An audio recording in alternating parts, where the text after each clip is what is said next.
Boxing রিংয়ের 12 round 50 মিনিটের লড়াই, কেউ জেতে কেউ হারে আর কেউ নিজের জীবনটাই হারিয়ে ফেলে। হৃদয়স্পর্শী এমন দুর্ঘটনায় এবার প্রাণ হারালেন জাপানি বক্সার শিগেতোসি কোটারি।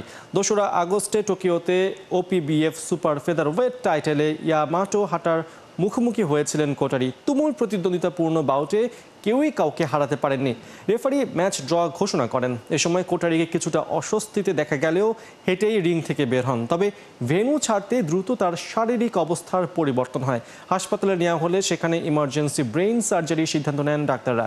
হাসপাতাল থেকে জানানো হয়েছে মাথার খুলি আর মস্তিষ্কের মাঝে রক্ত জমাট বেঁধে গিয়েছিল শিগেতোসি কোটারির, যার দরুন আর বাঁচানো সম্ভব হয়নি 28 বছর বয়সী এই বক্সারকে। এদিকে এমন দুর্ঘটনায় শোক প্রকাশ করে জাপান বক্সিং অ্যাসোসিয়েশন সকল Oriental and Pacific Boxing Federation টাইটেলের লড়াই 12 রাউন্ড থেকে নামিয়ে 10 রাউন্ড করেছে।